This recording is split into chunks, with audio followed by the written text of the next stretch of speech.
Greg Rasmussen. I shouldn't be alive. Greg Rasmussen. Greg Rasmussen was born in London but moved to Zimbabwe with his parents when he was 11. Growing up in Zimbabwe brought him close to the wildlife.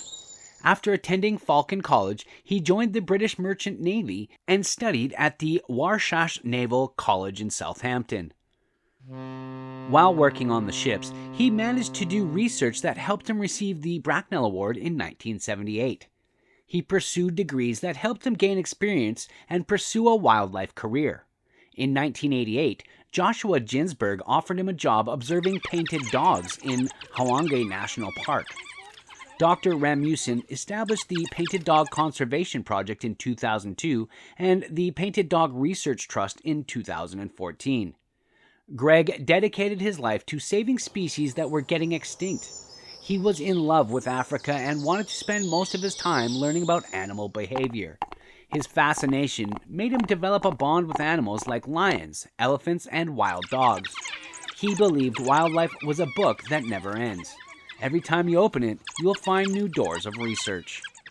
In 2003, he decided to visit Zimbabwe for more research on rhinos. With small crew, they set out on a journey. It was a scorching day, but his mind and eyes were occupied with the bushes and the dry, rigid area. Finally, they reached Hwange National Park, and as the plane was circling, suddenly it went into a wind stall and spiraled down. Greg tried his best to fix the issue, but it was too late. The horror was unimaginable. In the struggle to survive, his mind stopped working, and the only thing that came to his mind was, "This is the end. This is the end of my life." The plane crashed about 100 miles from anywhere. For hours, he was unconscious. He gradually gained consciousness when he felt something dripping on his face. But as soon as he did, he tried to unbuckle himself and dragged his injured body far from the craft because his clothes were covered with petrol, and the wreckage could ignite at any time. The pain in his body was unbearable. His legs and pelvis were smashed and badly injured. But then something clicked in his mind, and he dragged his body back to the aircraft, and the next moment he was yelling, "Mayday! Mayday!" But it was damaged. All the crew members in the aircraft were dead, and there was no hope of getting help. He was thirsty, but there was no supplies on the plane. Despite the immense pain, he decided to find shelter, but there was nothing as far as he could see. He found a tree without any leaves close to the aircraft, so he gradually moved his body towards it and tried to relax there for a while. There was nothing that would save him from the ferocious animals and darkness. While moving his hands on the ground in a struggle to sit down, he found a small wooden stick. He had swelling in his legs, so he wanted to take off his shoes for relief. It took him hours to open the laces with the stick and remove the boots, but this move increased the pain. He was yelling in pain, but no one could hear him. Greg was trapped in the deadly forest for hours. His nose, legs, and other parts of his body were bleeding, inviting predators. He knew he must find shelter before he got freshly served by the vicious lions and cheetahs.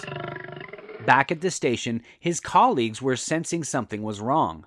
Greg had never been gone for this long. His friend Peter Billinston, who was also working on a project with them, saving the painted dog, waited for a few hours and then called the rescue team. He told them that Greg wasn't responding and that he might be in trouble. A rescue party was deployed, but darkness descended and aerial searches at first proved fruitless. Greg hadn't had a drop of water in 24 hours, and under the heat of 100 degrees, he was experiencing dehydration and skin burn. He looked up in the sky, and vultures and eagles were gathering. He looked far away at the aircraft's wreckage, which seemed more secure than lying on open ground with an injured and bloody body. Not only his physical, but mental condition was deteriorating. His vision was getting blurred, and he knew the moment he went unconscious he would never be able to wake up due to the animals gathering around him. Once again, he began to drag his body and gradually move towards the aircraft. He was pulling his body, yelling and crying in pain, but he was trying his best. Suddenly, he stopped, and he thought he had no choice but to tie his shoelace around his leg with the help of a haystack to straighten his body so he could crawl with his head up. Doing that gave him excruciating pain, but it helped him move both legs together. Once again, he was dragging his body towards the wreckage, but halfway he lost the power to do so. He kept lying there, motivating himself that he could do it. As soon as he planned to move forward, he heard wild elephants gradually moving in a large number towards him. He knew if the elephants detected him, whether inside the aircraft or outside, he would get killed. So he decided to lie there without making any movement. Greg didn't move an inch and patiently waited for them to leave. After half an hour, the elephants left the area and walked in the other direction. Greg took a breath of relief, and tears began to fall. He had never felt so lonely and isolated. Peter and the rescue team were on the way.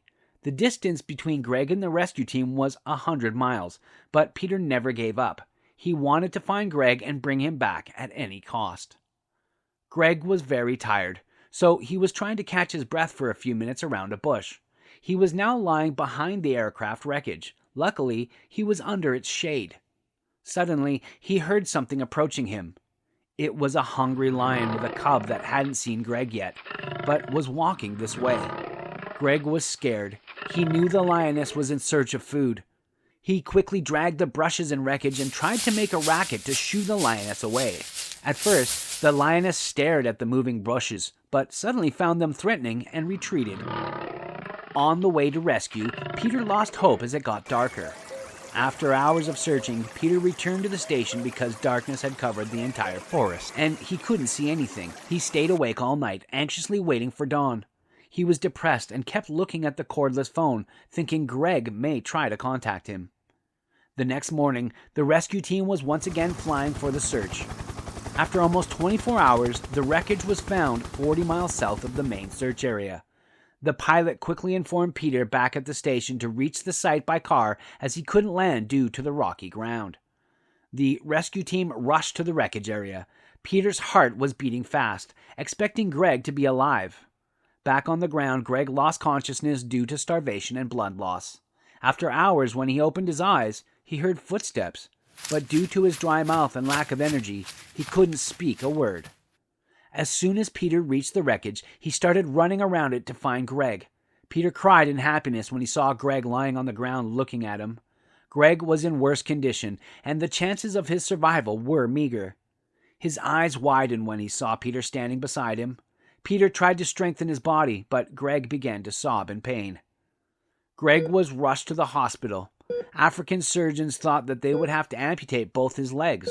Still, after 2 weeks in intensive care, 4 months of rehabilitation, and years of determination, he has amazed them by walking again. Greg had gone through over 100 operations. His height had been reduced by about 3 inches through an operation to help him walk again. Despite experiencing massive pain, Greg didn't lose hope and is still working for the wildlife. He is still working on a project of conservation with wild dogs in Africa. That's a wrap for today. Don't forget to smash the thumbs up, share, and subscribe to the channel to see our latest content.